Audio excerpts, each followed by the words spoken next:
kaitan dengan komentar-komentar di medsos bahwa Anda karena berada di posisi sebagai pimpinan, pernah pimpinan di Paramadina, Anda berada di dalam kelompok jaringan Islam liberal yang bagi sebagian orang justru akan bisa membuat repot pada kelompok di mana sekarang Anda akan berada, yaitu kelompok Islam yang boleh dibilang garis keras atau yang punya perbedaan pendapat dengan JIL.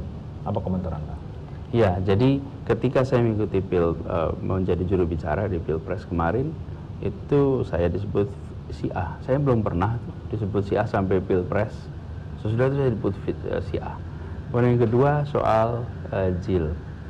Saya anggota milisnya pun tidak, apalagi anggota JIL-nya. Dan saya biasanya diasosiasikan JIL karena saya rektor di Universitas Paramadina. Yang saya gantikan adalah Bapak Sohibul Iman yang sekarang menjadi presiden di PKS.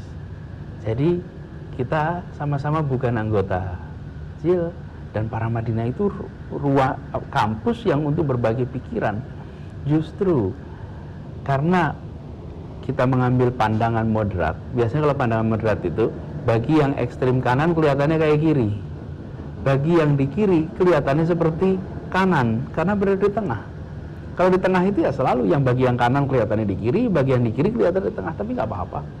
Saya percaya bahwa informasi-informasi keliru itu tidak akan bisa survive.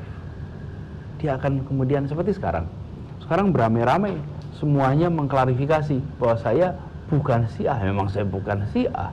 Beramai-ramai mengklarifikasi saya bukan JIL, memang dari dulu bukan JIL. Jadi tapi saya menghormati kebinekaan dan saya percaya negeri ini adalah negeri bineka. Jangan pernah menganggap kebinekaan itu sebagai masalah. Kebinekaan itu fakta di negeri kita. Dan perbedaan pemikiran itu sah sekali. Berdebat, berdiskusi boleh sekali. Dan saya ingin garis bawahi, apalagi kalau terkait dengan pilkada, jauhi isu sara. Saya selalu mengatakan, negeri ini, republik ini, tidak didirikan untuk melindungi kaum minoritas. Tidak juga dibuat untuk melindungi kaum mayoritas. Republik ini dibentuk untuk melindungi setiap warga negara tanpa melihat minoritas atau mayoritas. Saya menghargai kalimat itu. Dan ini yang harus kita tunjukkan.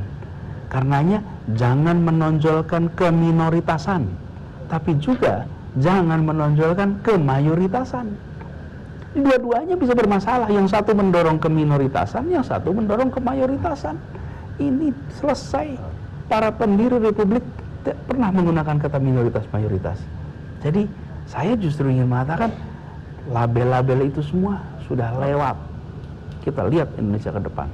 Saya ingin komentar Anda terhadap seorang Basuki Cahayapurnama dan seorang Agus Yudhoyono. Pak Basuki Cahayapurnama adalah seorang pekerja keras.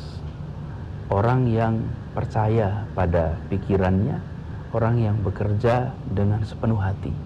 Saya rasa masyarakat Jakarta memiliki apresiasi atas apa yang sudah beliau lakukan. Beliau ikut mewarnai perjalanan Jakarta. Pak Agus Yudhoyono adalah seorang generasi baru perwira yang potensial sekali.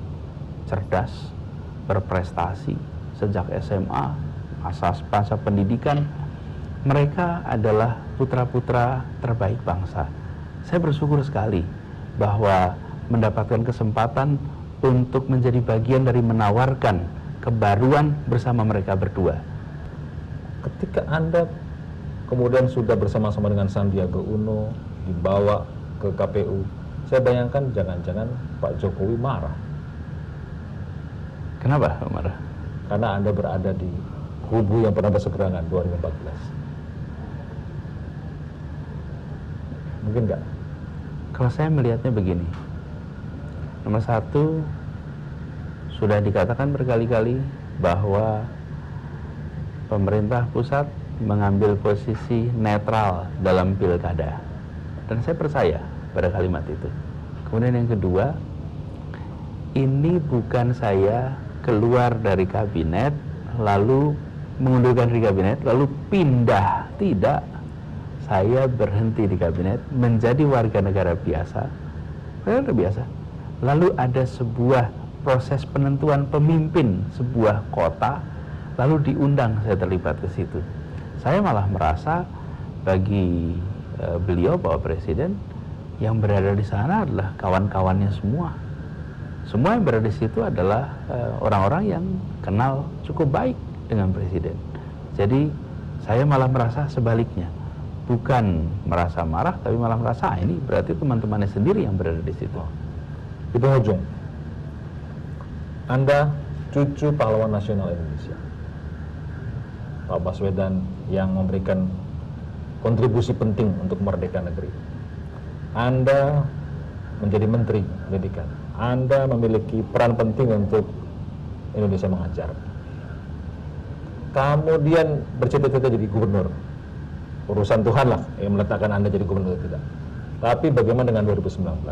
Jangan-jangan Anda punya rencana besar 2019? Wapres, Presiden itu?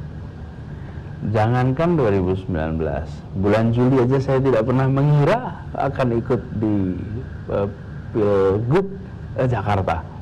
Jadi saya biarkan ini mengalir. Tetapi saya ingin garis bawahi, jika saya ditugaskan untuk... Sebentar, sekali lagi, jika Anda ditugaskan untuk memimpin Jakarta, maka saya akan tuntaskan memimpin Jakarta selama 5 tahun. Dan ini menurut saya penting, karena amanat ini ya kita jalani dengan baik. Berbeda kemudian kalau seperti kemarin saya diputuskan untuk cukup, ya saya berhenti. Tapi kalau saya dipercaya oleh masyarakat Jakarta, saya harus tuntaskan. Kalau tengah-tengah dianggap, ini cocok nih untuk memimpin yang lebih besar lagi dibanding Jakarta? Saat ini saya berencana untuk tuntaskan 5 tahun. Dan itu komitmen saya sekarang. Pak Anies Baswedan, terima kasih atas waktu Anda bersama kami. Semoga sukses dengan semua rencananya. Amin. Terima kasih. Foto terakhir. Selfie nih kita. Selfie.